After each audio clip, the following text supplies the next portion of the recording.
Greetings, ladies and gentlemen, and welcome to today's edition of Read TFOS, where I take old stories I've narrated and updated into modern audio standards. This particular story is called Human Music is Terrifying, written by someone Fun.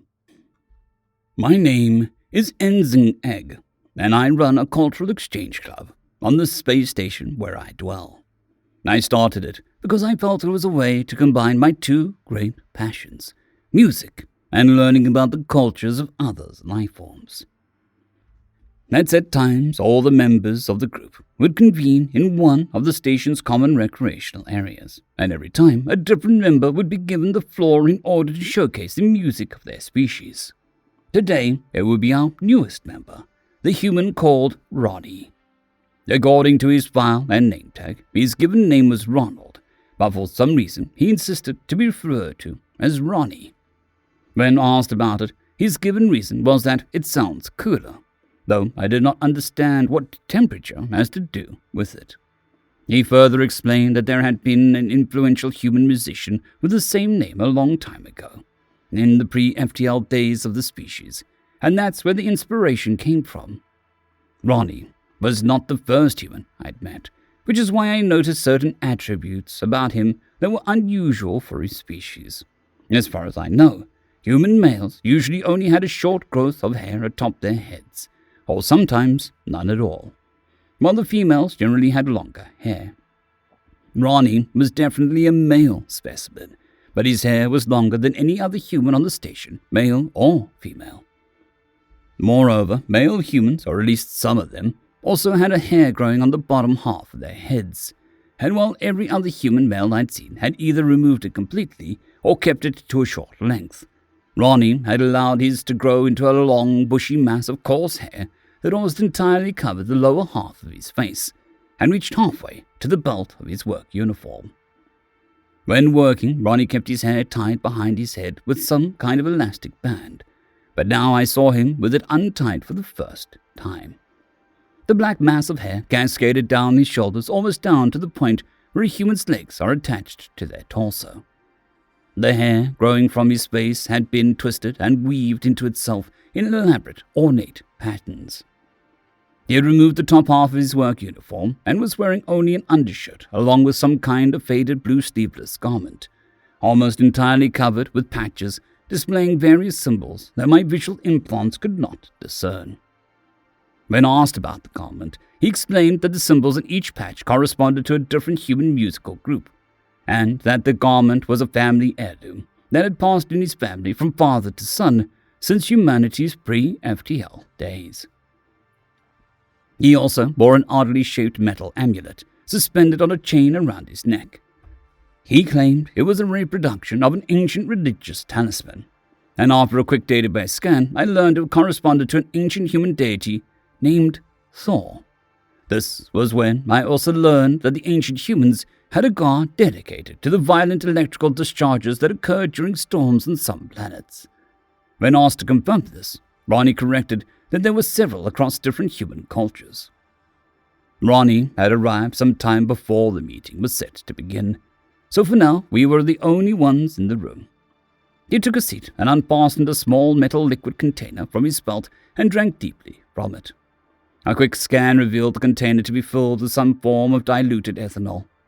Drinking something like that seemed pointless and unhealthy to me, but apparently ethanol-based beverages were popular amongst humans, so I chose not to comment. Soon the rest of the members started trickling into the room, and after a few minutes everyone had taken their places and I signaled Ronnie to begin. He got up, dimmed the lights, and began his introduction. "Evening. In case some of you don't know, my name is Ronnie. So one thing I should tell you," he began, his voice sounding somewhat thicker than usual, "is that the music of my species has a lot of variation. We wouldn't be sitting here for years if we wanted to cover all of it, so I decided to pick out something that I personally like. Strictly speaking, this may not be what most humans enjoy, but I, unknown one, love this excrement, and I think that you're going to enjoy it." The translation error did not faze me, as I quickly learned that our translator devices seemed to have a woefully incomplete database of human words and expressions. He had interfaced his datapad with a holographic projection equipment, tapped on it a few times, and a projection appeared in the center of the room. It was showing a vast field, presumably on Terra, with a large raised platform on one end. What seemed like thousands of humans stretched out across the field, and 5 humans stood on the raised platform. One human was seated on a raised part of the platform, surrounded by a vast array of what looked like various percussive instruments. 3 held some kind of string instruments that looked to be similar in construction to a musical instrument used by my people, called a zygon. The last was holding some kind of cylinder in its hands, which, knowing that humans incorporated their own voices in their music, I assumed to be some kind of voice amplification device. They looked to either be clad in similar garments to what Ronnie was wearing, or have no garments whatsoever on their upper bodies. 4 had long hair similar to Ronnie's, while one appeared completely hairless. The seated human, who I saw was using a pair of some kind of rods to play his instrument, struck them together 4 times, likely to signal the beginning of the song and set the pace for the others. What came after was pure chaos. As the song, if you can even call it that, began, my senses were assaulted by a barrage of sound. The human playing the percussive instruments began beating them with impressive speed, creating a sound that sounded like one of those old kinetic cannons going off at full speed.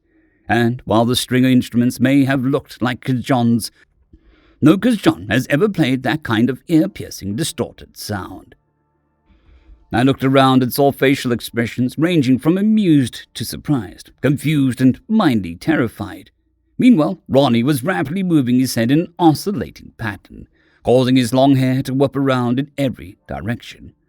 I soon noticed that the humans playing the instruments and many of the ones in the field below were engaging in a similar activity, and made a mental note to ask him later about the significance. The human, who I assumed to be the singer, soon stepped towards the front of the platform, brought the voice amplification device close to his face, and unleashed what I can only describe as a horrifying, blood-curdling scream of anguish, pain, and or hate. Most of the members were now quite visibly terrified, and a few fell from their seats as they lost consciousness from the sheer shock. The human then began growling in a deep, guttural tone. It appeared he was singing, but I had no idea what the lyrics actually were, as my translation device did not recognize it as a valid human speech. The rejection then turned to show the crowd of spectators in the field. I saw several female humans at first glance seemed unnaturally tall, but upon closer inspection were simply perched atop the shoulders of their male counterparts, perhaps to gain a better view. One male human seemed to be laying on top of the crowd, held up by the arms of those below him. Then I saw what was happening in the middle of the field. There was a circular space opened in the middle of the crowd where a large group of humans seemed to be intentionally colliding with each other. Every now and then one would fall to the ground, only to be picked back up by the ones around it and keep going on as if nothing happened. After a while, the string instruments quieted down and only a steady pounding beat provided by the percussive human remained. The singer began shouting and gesturing with his hands, as if giving instructions to the spectators. The crowd parted down the center, retreating to either side until there was an empty rectangular space in the middle. The humans on either side turned to face each other, some slightly crouched, as if predators preparing to pounce. After some time, the singer raised up his other hand, with all the fingers coiled into a tight ball. As he brought it down, he screamed out the only word that my translators were able to catch in this entire song. Go! An audible gasp of shock and horror filled the room as the humans from each side sprinted at each other, violently smashing each other in the center. At the same time, the piece seemed to be reaching its crescendo, and the projection turned back to the musicians. It forced in on one of the string instrument players, and I watched in awe as his fingers moved with a speed and dexterity that I had never seen from any species. It appeared to be some kind of incredibly fast and complicated solo arrangement, with the other 2 string instruments playing a more simple melody underneath. For the rest of the performance, I felt as if in some kind of trance. Even though this was far from anything I'd have classified as music, I could not deny the skill of the performers. On some level, deep down, I began to feel like I was enjoying it.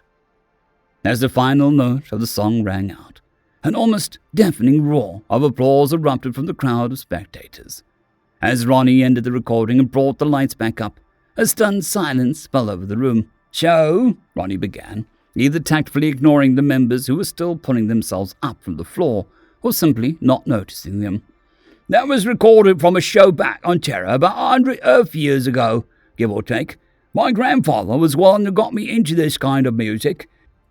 And he was there. He used to tell me stories about going to concerts like this when I was a little kid. He played me some music like this back in those days, and I've been in love with it since." Thanks, Ronnie," I began, trying to find something to say that wouldn't offend him. "That was completely unlike anything I've ever heard in my life, and I've definitely heard a lot of music from across the galaxy." "Yeah," Ronnie laughed. "It can certainly take some getting used to if you didn't grow up with it." An insectoid alien whose name I couldn't pronounce spoke up. "Forgive me, but was that part where the spectators were intentionally colliding with each other? But was that some sort of ritual combat?" "What? No," Ronnie seemed taken aback by the question.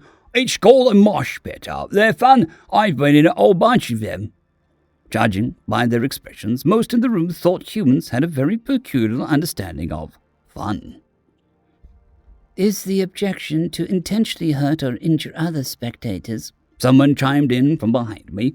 "No, if you go in just intentionally to hurt other people, then you're a male genital. I like to think of it as a type of dancing.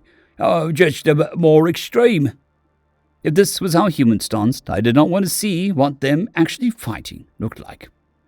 "Well, Ronnie, I'd like to thank you on behalf of everyone for this interesting experience," I said, seeing that it was about time to conclude today's session. "I think that's all for the day." "Here, man," Ronnie approached me as the others began streaming out of the room in varying states of bewilderment. "Let me help you get this auto equipment stored away." As we locked up the storage room and headed for the exit, I saw an Axel waiting by the door. She was one of the Zadar, a reptilian species who had a reputation for being unfriendly and belligerent. The fact that they were a predatory species, which was very uncommon for FTL-capable civilization, meant that other species on the station were often somewhat scared of them. "Ronnie, was it?" she called to him. She was looking at him while running her tongue along the jagged teeth, which in her culture was apparently a sign of admiration and respect. I remained a respectful distance away, partly because I felt somewhat uneasy being in close proximity with his Zadar. "Yeah, what's up?" Ronnie stepped closer, glancing the reptilian up and down. "I just wanted to thank you." She's met his gaze. "I had mostly just come here to kill time, but I think today was the first time I heard something I actually enjoyed." "Ha! I'm glad to hear that he somewhat appreciates good music," Ronnie chuckled. "Most of the others didn't really seem to be into it." "So?" Ansel stepped closer, so that there was less than an arm's length between them. For a moment, I was worried Ronnie was about to become her midnight snack. "Do you think you could introduce me to some more of this delightful Terran music?" Ronnie bared his teeth and inclined his head downward, which I knew to signal enthusiastic agreement. "Absolutely." End of story. I would like to thank our T5 members and patrons, Casper Arnholtz, John Creighton, Vidmori, 050, Dragzoon WRE, and Elijah Silvercross. Thank you very much.